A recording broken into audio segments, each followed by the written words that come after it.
Christmas Eve. The whole town seemed to glow with warmth, windows framed with colored lights, families gathered around living room fires, children waiting for the morning. Yet I was not in any of those homes. I was sitting in a small, dim hospital room that smelled faintly of antiseptic and fear.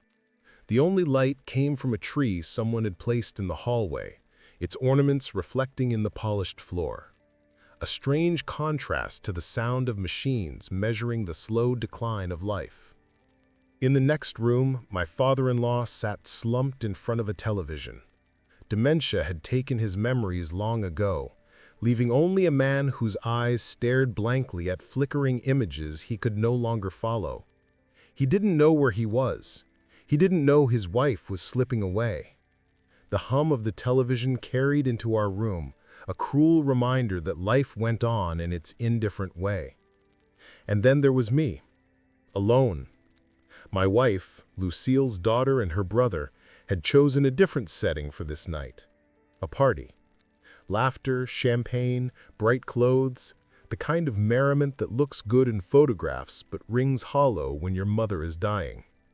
They didn't come. They didn't call. They didn't even ask how she was. My name is Marvin Campbell, and if you had asked me years ago how I thought my life would look at 45, I would have never pictured this.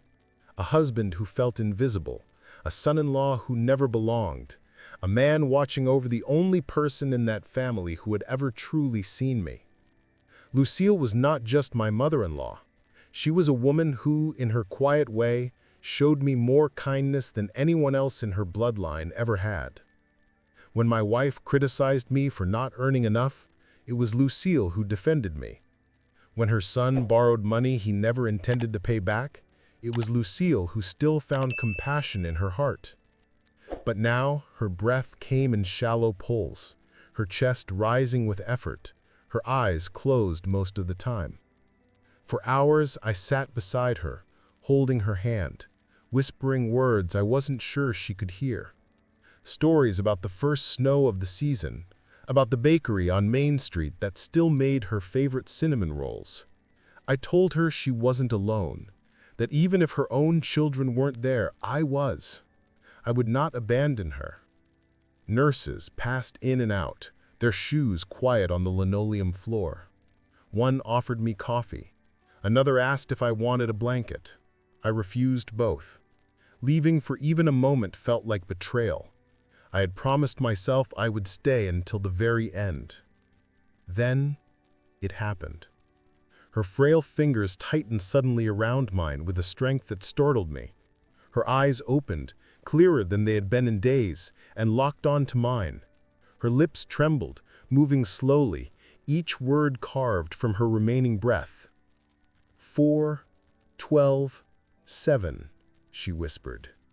Then, after a pause that seemed to carry the weight of eternity, only after midnight. Her grip loosened, her chest lifted once more and then stilled. The silence that followed filled every corner of that room. The nurse entered quietly, as if she had been waiting for this moment. Without speaking, she placed a sealed envelope into my hand. My name was written across the front in Lucille's familiar handwriting. Inside, I felt the sharp edges of folded paper, names, instructions, secrets she had prepared for me alone. I stared at her still face, wondering why she had trusted me instead of her own children. Why me? And what did those numbers mean?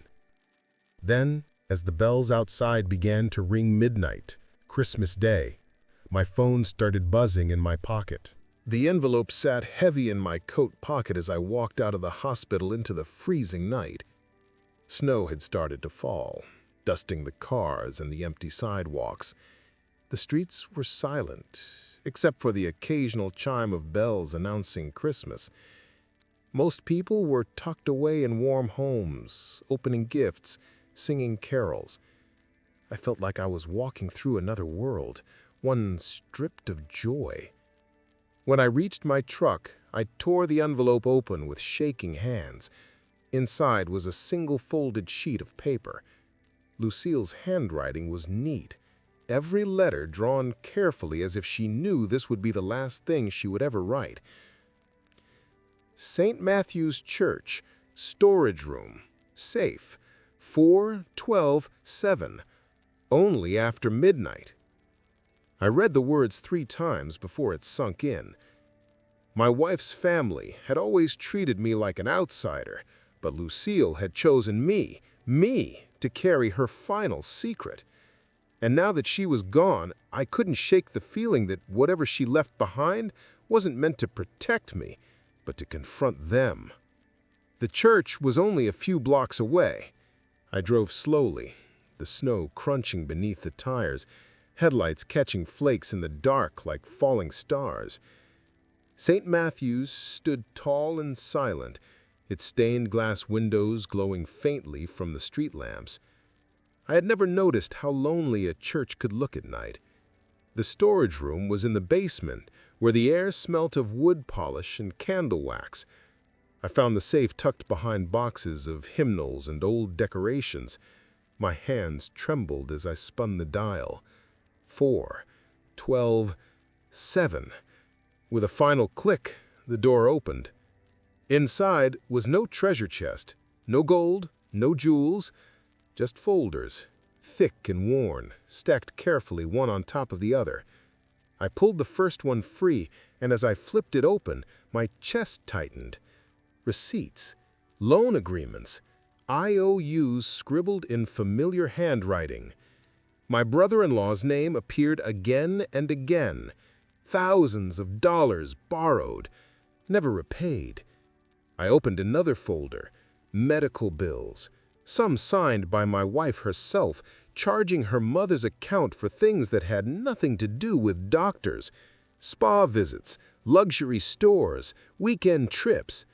She had treated her mother's account like her own private purse. And then there were the audio recordings, old tapes transferred to digital. I pressed play on the first one. My wife's voice filled the room, sharp and cold. "You don't need to come to brunch, Mom. You'll just embarrass us. Stay home." I stopped the recording, my hand frozen on the player. It felt like someone had taken a blade to my chest. I had known she was distant, cruel in small ways, but hearing the way she spoke to her dying mother was unbearable. For a moment I couldn't breathe. I wanted to shut the safe, lock it again, pretend none of this existed. But Lucille hadn't trusted me with her last words, so I could look away. She wanted the truth exposed, no matter how ugly. I gathered the folders, stacking them neatly on the table beside me. And that's when I saw it, a smaller envelope, tucked at the very back of the safe. My name was written on it again, bold and unmistakable. With careful fingers, I opened it. Inside was a single document, a will, but not the one I had seen years ago when the family had nodded smugly through the lawyer's reading. This one was newer, signed and dated only months earlier, and there, clear as day, was my name. The lawyer's office was warm, almost too warm, compared to the biting cold outside. Snow still clung to my boots, melting into dark patches on the carpet. The fire crackled in the hearth, and garlands hung across the mantel in an attempt to dress the place with Christmas cheer. But there was no cheer here, just tension. We sat around a polished oak table, my wife, her brother, their spouses, and me. My wife's face was tight, unreadable. Her brother, Richard, leaned back in his chair with the smug assurance of a man who believed the world owed him. He had been waiting for this moment, I could tell. In his mind, everything that belonged to his mother was already his. The lawyer, a gray-haired man with wire-rimmed glasses, opened the folder in front of him.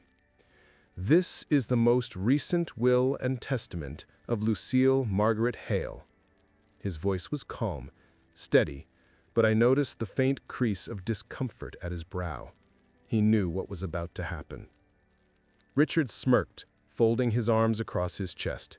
"Let's just get on with it. We all know who she left it to." But as the lawyer began to read, the smirk faded. To my son, Richard Hale, I leave the family photo albums and my father's pocket watch. Richard sat forward, blinking as if he had misheard. That's it? He barked. The albums? A watch? The lawyer cleared his throat. She expressed that these items carried history, memory, things she felt you would value most. Richard slammed his hand on the table. Value? Those are scraps! Where's the house, the accounts, the investments? His eyes flicked to me with sudden fire. This is his doing. He manipulated her, got into her head when she was weak. I sat still, my hands clasped in my lap. My heart pounded, but I didn't flinch. I thought of the folders in the church basement, the proof of every loan he never repaid. Richard jabbed a finger in my direction. He's nothing, a truck driver, a nobody, and somehow he ends up with her signature on a new will? It doesn't make sense unless he tricked her. My wife finally spoke, her voice sharp as glass. He's right. This doesn't look good, Marvin. She didn't even look at me when she said it, her gaze fixed on the lawyer instead. My mother would never have done this unless someone pushed her. The words cut deeper than I expected. After everything, after the nights I carried her mother up the stairs, after the mornings I drove her to treatments while they stayed home, my own wife turned against me without hesitation. Richard leaned back again, his anger simmering. I'll contest this. I'll drag him through court if I have to. The lawyer raised a hand gently. Please, let me finish. He shuffled through the papers until he found the final page. His eyes moved slowly. Then he looked up at the room. There is one additional asset listed in this revised will. It was not included in previous documents. The room seemed to still. Even Richard stopped fidgeting. The lawyer's voice was deliberate as he spoke.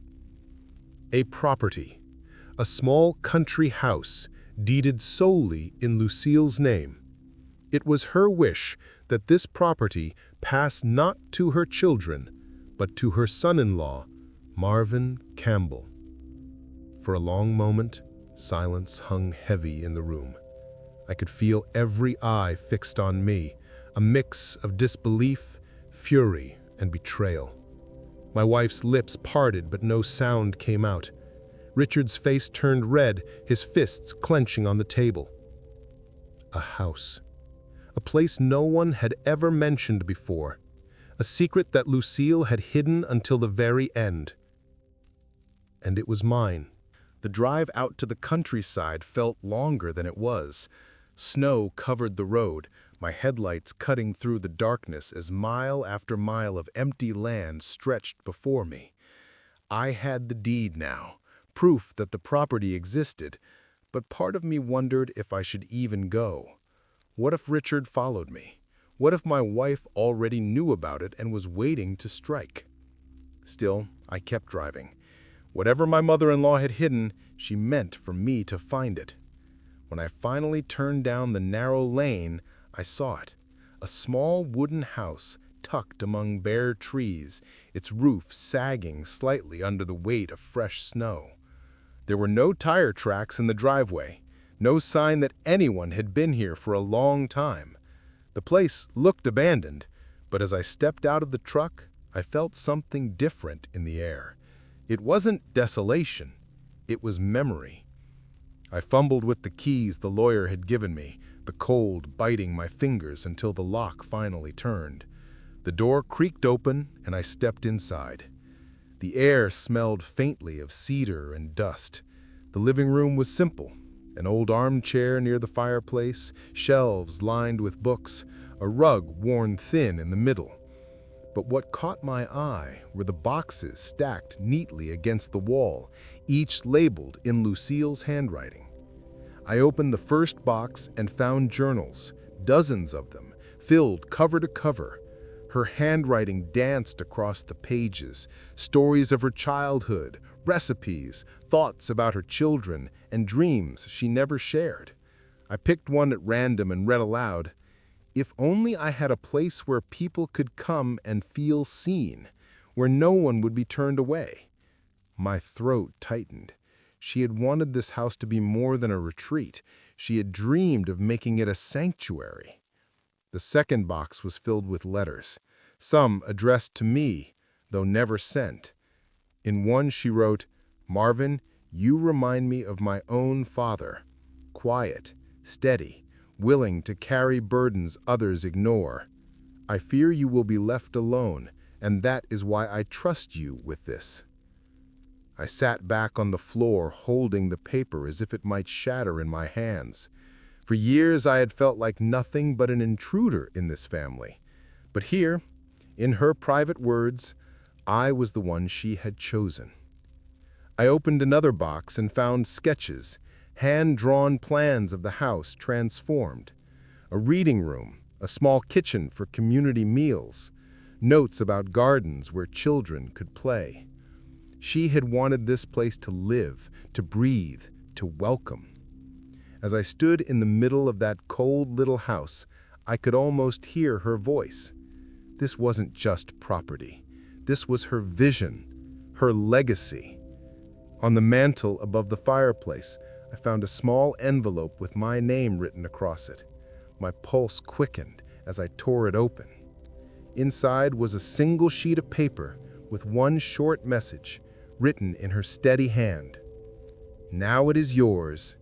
Use it to build, not to hide." I sank into the old armchair, the paper trembling between my fingers.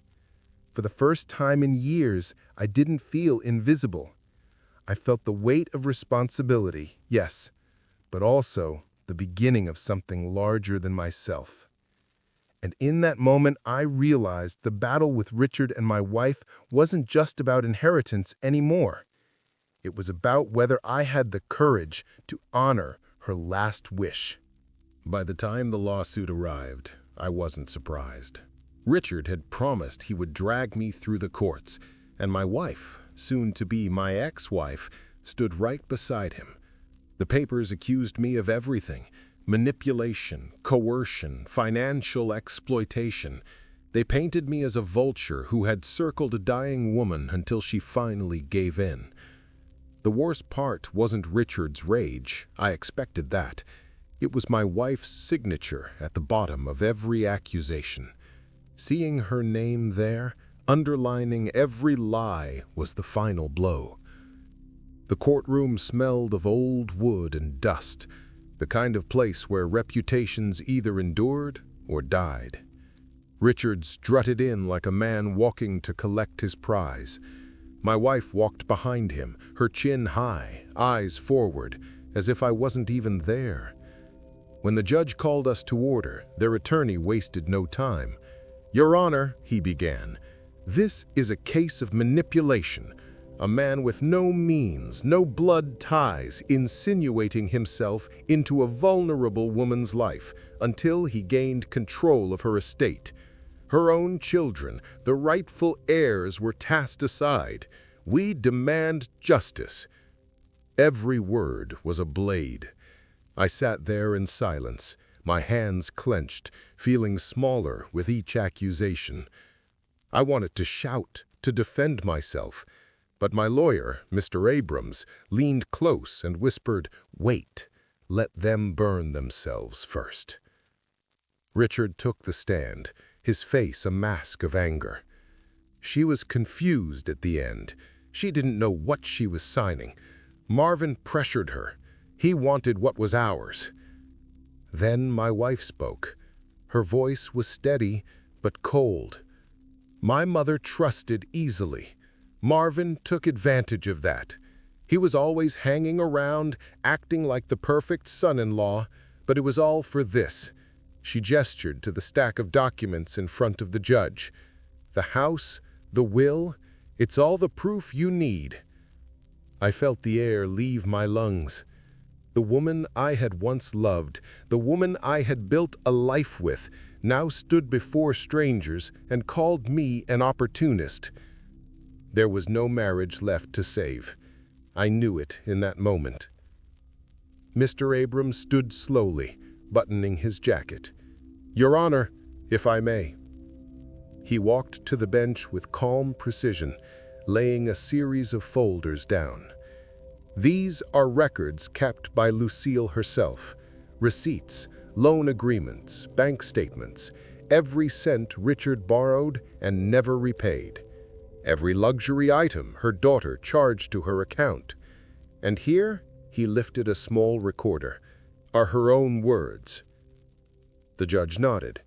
"Proceed." Abrams pressed play. Lucille's voice filled the courtroom, frail but clear. "They don't see me anymore. To them, I'm just a burden. Marvin is the only one who stays, the only one who listens." Richard shifted in his seat. My wife's jaw tightened. Abrams moved to the next recording. This time it was my wife's voice, sharp and cutting. "I don't want you at brunch, Mom. You don't fit in." The words hung in the air like smoke. The courtroom went silent. Even the judge leaned back in his chair, his eyes narrowing as the meaning settled over everyone. For once, Richard had nothing to say. My wife lowered her gaze to the table, but the damage was done. I sat there, not triumphant, but hollow. The truth was out, undeniable. And yet the cost was clear. I had lost my marriage, my place in that family, whatever little belonging I had once pretended to hold. But as I glanced at the files, at Lucille's handwriting across the pages, I remembered her whisper. Only after midnight. She had known this moment would come. She had armed me with the truth. The courtroom was hushed when the judge returned with his ruling. His robe swayed slightly as he sat, his face grave but steady. I felt my stomach tighten. Richard sat 2 chairs away from me, shifting like a man barely holding himself together. My wife sat beside him, her arms crossed, eyes cold, refusing to even glance in my direction. The judge cleared his throat. "After reviewing the evidence, the testimony, and the documents provided by the decedent, Lucille Hale, this court finds the revised will to be valid and legally binding. The accusations of manipulation and exploitation brought against Marvin Campbell are without merit." The words fell like stones into a silent pond. For a moment, no one moved. Relief surged through me, but it wasn't triumph. It was exhaustion, a weight lifted just enough for me to breathe again. The judge continued. "The property known as the Hale Country House is hereby awarded in accordance with the will to Mr. Marvin Campbell." He looked over his glasses, his expression firm. "This court is adjourned." The gavel struck, and just like that, it was finished. Or so I thought. Richard shot to his feet, his face red, his fists clenched. "This isn't over," he snarled, pointing a trembling finger at me. "You think you've won something? You've stolen from me. You'll regret this, I swear it." The bailiff stepped closer, his presence enough to silence Richard's outburst, but the look in his eyes stayed with me. It wasn't just anger, it was a promise. My wife stood slowly, gathering her purse. Without a word, she walked past me, her perfume lingering faintly in the air, a scent once familiar and now bitter. I followed her into the hallway where voices echoed against the marble walls. "Wait," I said. She turned, her expression blank. "I won't fight you anymore," I told her, my voice low but steady. "This marriage, it's done. I'll file the papers. You don't need to pretend otherwise." For a flicker of a moment, I thought I saw something soften in her eyes, but it vanished just as quickly. She nodded once, a curt gesture, and then walked away without looking back. I stood there for a long while, the sounds of footsteps fading around me. There was no grief, no tears, only the hollow ache of an ending I had seen coming for years. Later that night, I drove back to the country house. The snow was heavier now, blanketing the roof and yard in silence. I unlocked the door and stepped inside, greeted by the familiar scent of cedar and dust. I picked up one, its cover worn, its pages yellowed with age. I read her words again, her handwriting steady and sure. If only I had a place where no one felt alone, where every hand that knocked was welcomed. I closed the book, staring at the flickering shadows cast by the fire I had lit. The house was quiet, almost too quiet, and it struck me that I had a choice.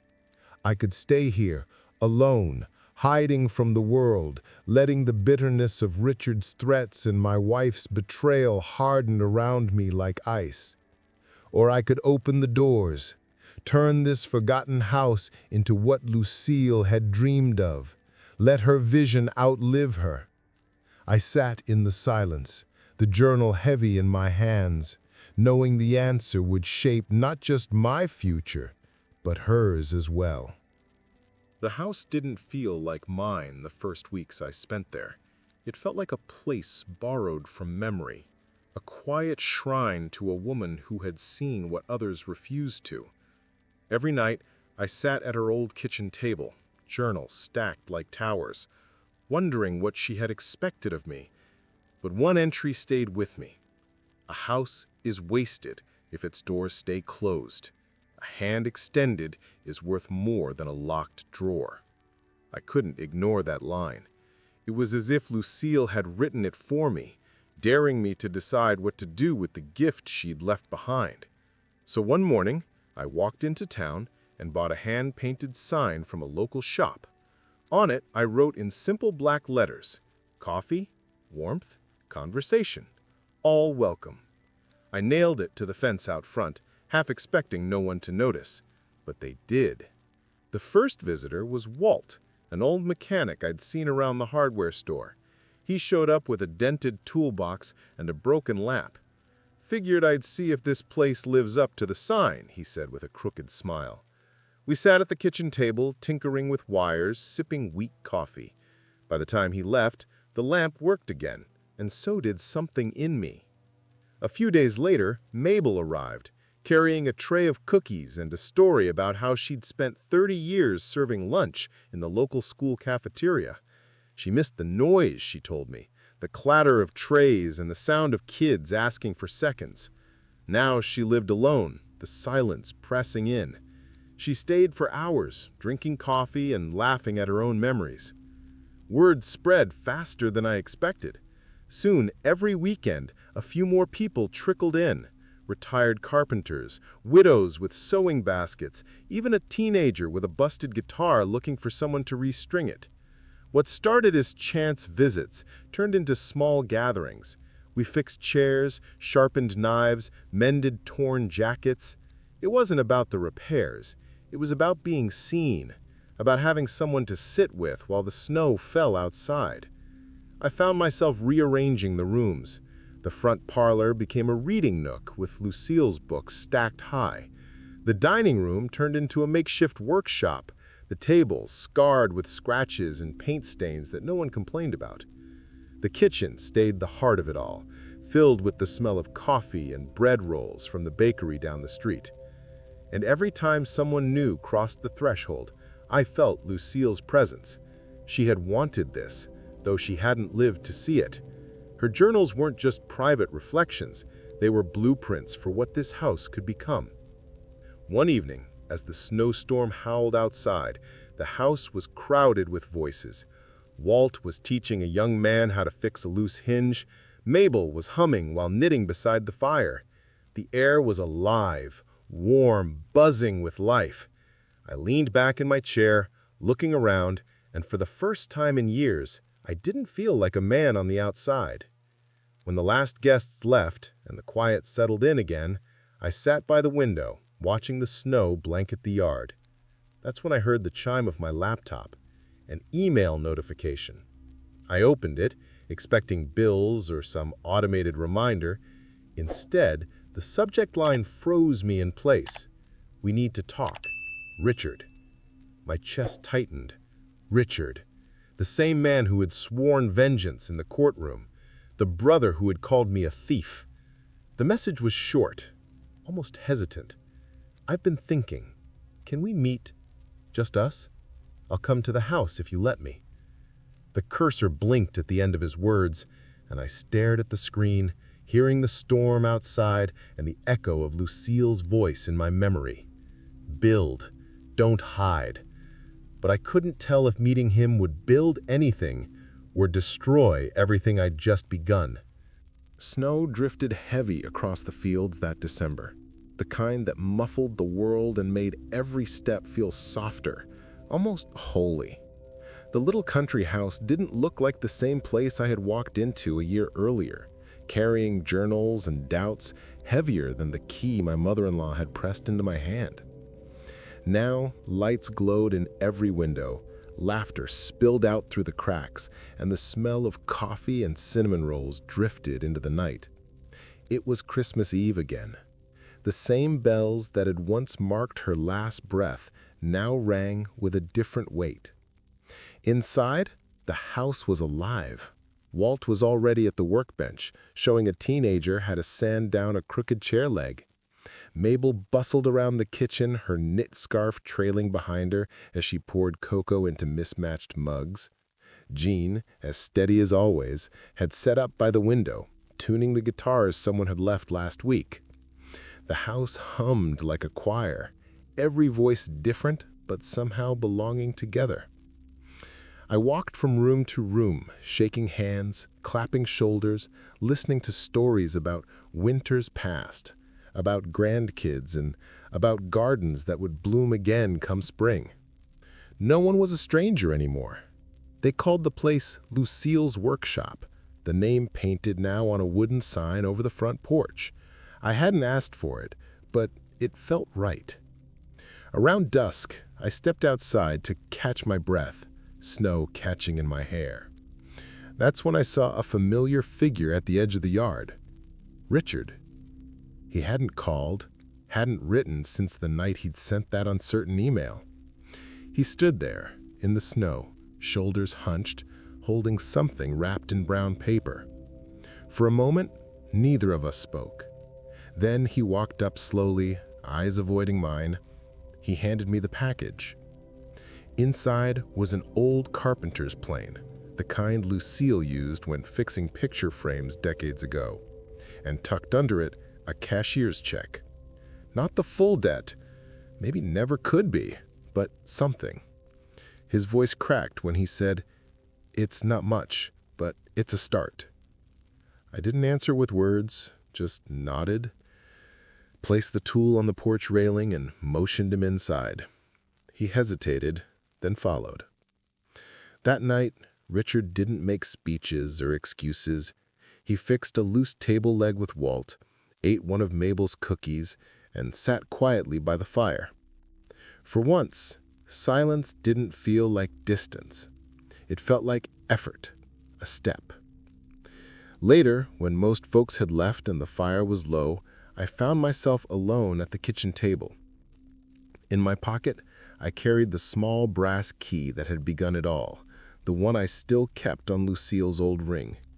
I turned it between my fingers, hearing her whisper as clear as the night she left, "Only after midnight." Back then, I thought it meant secrets, hidden drawers, things locked away. Tonight, I finally understood. Midnight wasn't an ending. It was the hinge between one day and the next, between what was broken and what could still be mended, between losing family and finding one. As the bells of Christmas rang once more, I looked around the room that had become a sanctuary, a place where loneliness didn't stand a chance. My marriage was gone, my old life stripped bare, but in its place, something stronger had grown. Community, kinship, a new kind of family. Just as I was about to turn in, I noticed an envelope slipped under the door, not addressed to me, but to Lucille's workshop. The handwriting was shaky, unfamiliar. Inside was a short note. "We heard what you're doing. Our town needs this too. Can we learn from you?" I stared at the letter, snow falling steady outside, and felt the weight of what had begun. Lucille's voice echoed again, soft but insistent. "Build, don't hide." The world was larger than this little house, larger than me, and somehow her legacy was already walking beyond the walls she'd left behind.